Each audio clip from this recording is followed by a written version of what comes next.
Mm.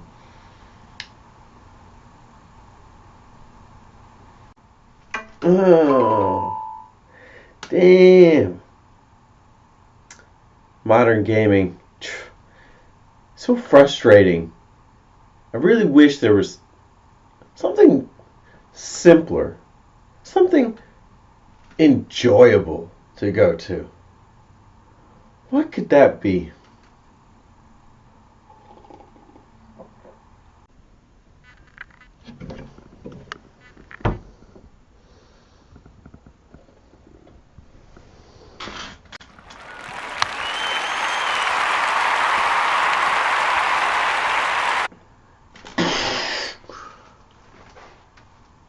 That looks like fun.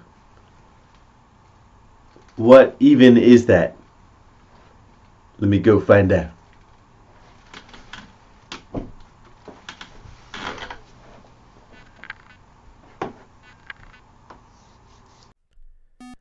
Why, this, my friends, is none other than the Atari 2600. This particular model is called the Darth Vader Atari 2600. It is so badass that it only connects to your TV through a coaxial cable. In all my life gaming, I've never owned a console that was not sufficient with either RGB or HDMI hookup. Talk about different. This model is sleek with a nice black finish, whereas most of the other Atari models have a wood grain finish. This one looks modern as far as being retro. The switches on the front of the unit lend it authenticity as well as a logical design with cartridge input being in the front and center. When it comes to Atari 2600, you have a choice: joystick or Sega Genesis controller. In my house, we use the Sega. The controller does plug into an awkward location on the back of the unit. However, both controllers have a decent reach. Cartridges for the console boast a unique and vibrant artwork, and I'm going to show you several examples now. Let's start with Jungle Hunt, which clearly features a raving man in the middle of the jungle trying to survive. Next, let's look at Asteroids, a classic game with a spaceship speeding off into hyperspace, shooting down target asteroids. And a crowd favorite with Donkey Kong, and everyone's favorite primate taking away the girl, only to be saved by our plumber hero. We're going to test this one out on the Atari.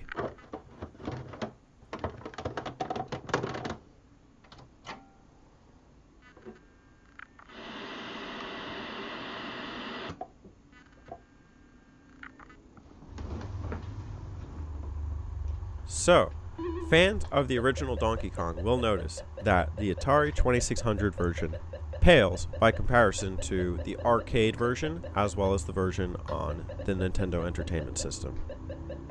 It's unfortunate.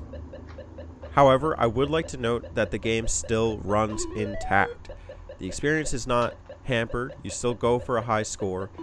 Any enemy behavior is still consistent enough to make it a challenging game.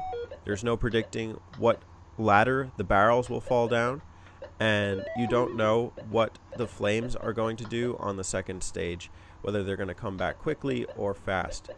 Now, I would like to point out that the flames actually can't ascend or descend the ladders as they can in later iterations. However, the game still proves challenging. It doesn't look as great as other versions of the game, but the fact that you can play this on a 40-year-old console and that it was one of the first games released for the system is a testament to the power of the Atari.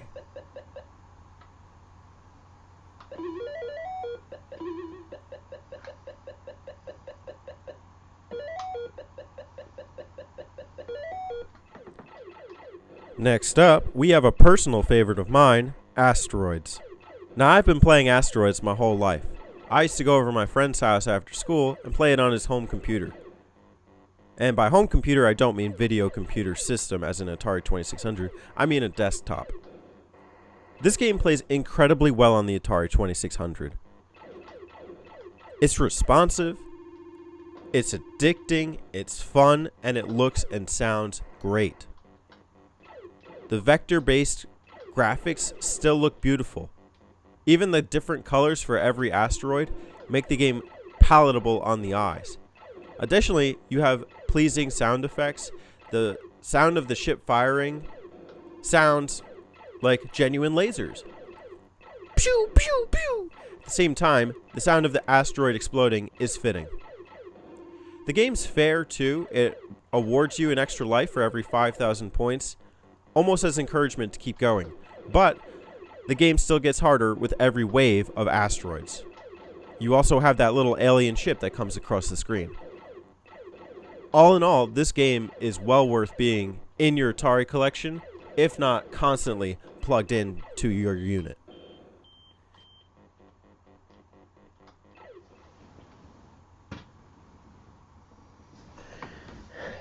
You know, what I think I love about these Atari games is really that most of these games that you play nowadays is just you play forever and it goes on and on, but this is like a 5 to 10 minute part of your day and you've gotten a full load.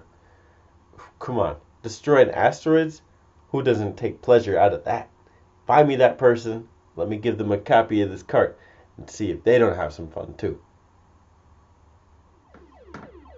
Last up, we have another fun one here. This is Missile Command. I've got to admit, I have never really been a huge fan of this game.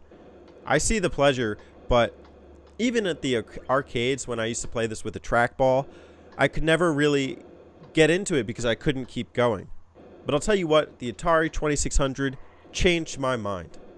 This game plays so well on the Sega Genesis controller. It's really easy to navigate the screen with your cursor and fire a missile at the oncoming missiles.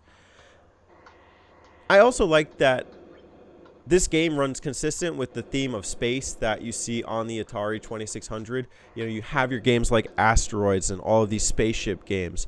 This is clearly one of those ones that other games would try and live up to. And all in all, this one plays well.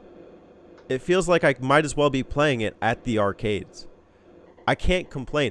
And it's a game that makes you want to keep coming back and trying to keep pushing. Currently, I think I've managed to get to 7 or 8 waves and close to 20,000 points. I want to come back and I want to do better. And that's part of the beauty of playing games like this on the Atari 2600. Something you don't see so much in today's modern games.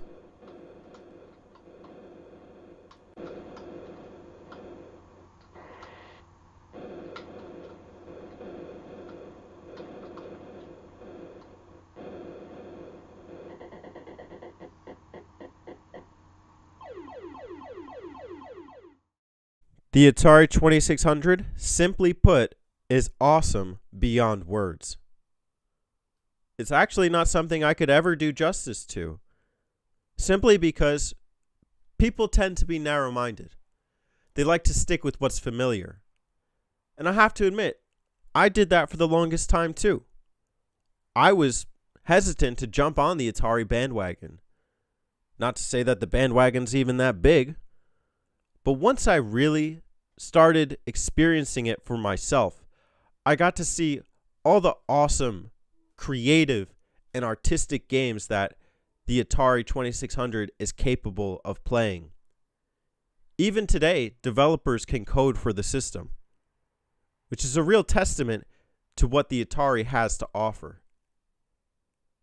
I know that the Atari 2600 is a gamer's console, and I'm so happy to own one and experience more Atari in the years to come.